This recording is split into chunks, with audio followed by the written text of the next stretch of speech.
Hi, welcome to another edition of the Weekly Wrap. I'm Cal Anderson, and here's the program where we talk about the previous week's news to nuggets ripped from the headlines. Now, I got a guest today, Al Wilson. Al's been seen around town a lot, and in fact, he just did another taping for a show. But you got a big thing coming up pretty soon. Welcome to the show, and tell us a little bit about what's coming up. Well, thanks for having me. I appreciate it. So we've got a huge mural festival coming to town, July 13th to the 23rd. We're flying in internationally known artists as well as working with top local talent here in the city to put up 10 murals. And this is for what's broadly called the Beyond Walls project, which you founded based on, I was reading about it, you were inspired by Miami. I was, yeah, an area in Miami called Wynwood. It's a industrial zoned warehouse district where in 2009 a private landowner invited in some top muralists that put up some giant pieces of art, and it became something that you had to see. So the Lynn project is with 4 different components, I understand. It is, yep. So underpass lighting of Central Square and potentially Washington Street and Market Street underpasses, and I can speak to that. 12 pieces of vintage neon artwork, then obviously the 10 giant murals by internationally known artists as well as local talent, and then ultimately a sculpture piece that we're utilizing a 1942 jet engine manufactured by GE here in Lynn. I'm a big fan of what they call folly art. Yeah. Just things you would find in an unusual place, but still that makes it art. So this jet engine is going to be right in the middle of our Arts and Cultural District. That's correct. This is all ready to kick off and really in the next 2 or 3 weeks. Yeah, so just a little over 3 weeks from now, we'll have all the artists in town, and we'll start this mural festival. It runs for 10 days. Good. So it runs to the 23rd, but we'll do a giant block party on the 22nd right outside the old item. Make these notes, write these save dates down, folks. So that's going to be fun because that's a bunch of bands. We've got 2 DJs. We're blocking off the street. We've got food trucks. Where's this going to be? Central Square? So it's right outside the viaducts. So across from the old Mount Lynn Vernon item. Street, I think. Across from Lynn Arts. So tons of fun.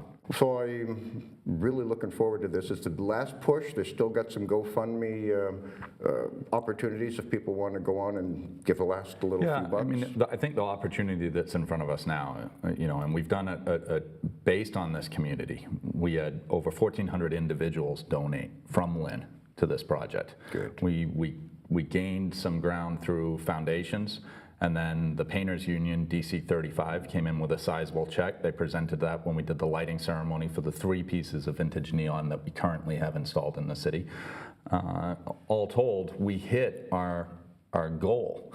But then what came down to us was something that we couldn't foresee, which was a in-kind donation, so free donation of hardware for Washington Street and Market Street underpasses. See how things take on their own dynamic? This is called momentum. Nothing like the big mo. Yeah. You get something going, you get a baby, and it starts growing, and suddenly you have people pitching a ride on it. Well, I'm very proud that you did this, and I'm looking forward to this. Well, and on that front, I have to give thanks to Philips Color Kinetics out of Burlington, Mass. Is the company that's donating this hardware from Philips, and now we have to install it.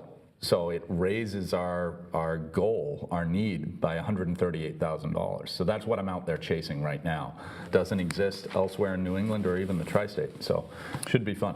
Well, Al, you're kind of new to the region, but we've got some interesting things here going on that now that you're involved with our city a lot more, I bet you're interested in them too. Yeah. From last Saturday's paper, well, the main thing I wanted to mention was that the last push for the fireworks are coming up. The City of Lynn annual fireworks, I guess they're approaching $15,000 of the 30 that they need. They got 2 weeks. Remember, we do this in conjunction with Swampscott too to save a little money, and this happens every year. So I'm just let people know it's a home stretch on this too. The editorial board of whoever wrote the editorial in Monday's paper was talking about the new roundabout or rotary over in Western Avenue, just getting ready for the new traffic that's going to be happening when the Demulis's restaurant, Market Basket supermarket opens up. So I've been big on roundabouts for years. Yeah. The beautiful thing about them is traffic all slows down, but it never stops. We don't have the idling situation. We don't get road rage people. Everybody just goes at a constant speed. Mom and Dad are from England, so I'm very you're familiar used to with them. roundabouts, yeah. Very sensible. Yeah, what do you think about the Lynn City Council's trash fee proposal? Have you heard about that? I'm not going to weigh in on that one, I think. Well, just for the viewers at home, you're probably going to be hearing more about this. This is intended to help raise some more money in a city that needs some more money, and they're going to propose giving an annual fee to absentee landlords. Yeah. If you don't live in your residence and you're renting it out, you're going to be subject to different add-on fees. And there's some controversy about that, but it's probably going to happen. I'm very pleased about the reuse proposals of the Marshall School. Now, I don't know if you've been over on, I think it's Porter Street, where the former school has. Yep. It's an old building, not right for this millennium, but the facade, when you take a look at it, you can just see the brickwork. It's beautiful. So I was hoping they were going to do it, maybe just a facadeectomy and build a new building behind it. But it sounds like somebody really wants to convert the building into 150 senior housing. Yeah. So that's good. Very neat. I like the idea of reuse. Oh, here's one for you. Did you read about this? I didn't.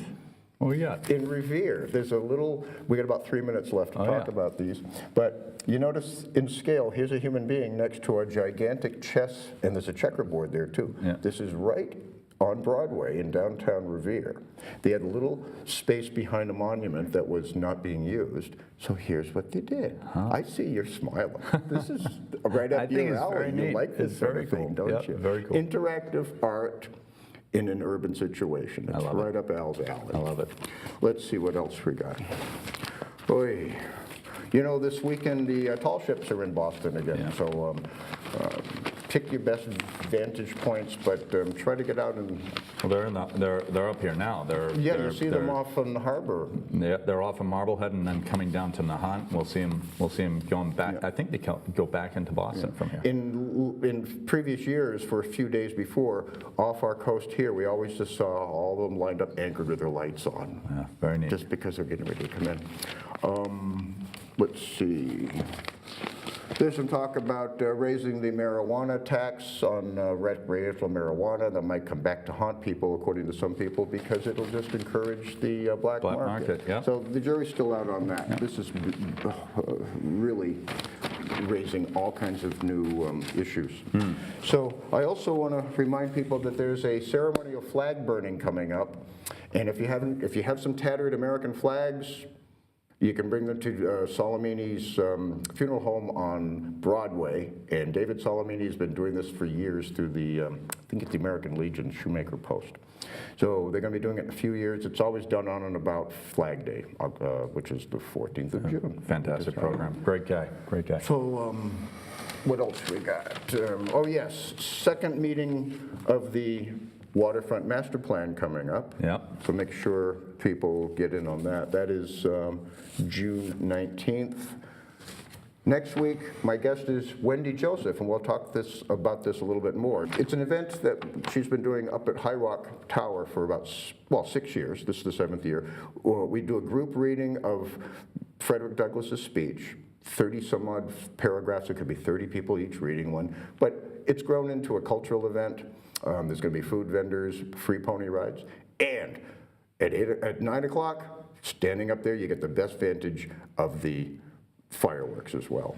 All right, we should probably wrap this up. Sure. Thanks for coming in again, Al. We're going to have our pastries here after we're chit-chatting with our tea.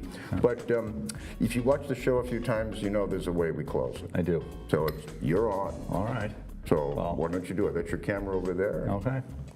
Until next time, in every way, in every day, keep loving Lynn.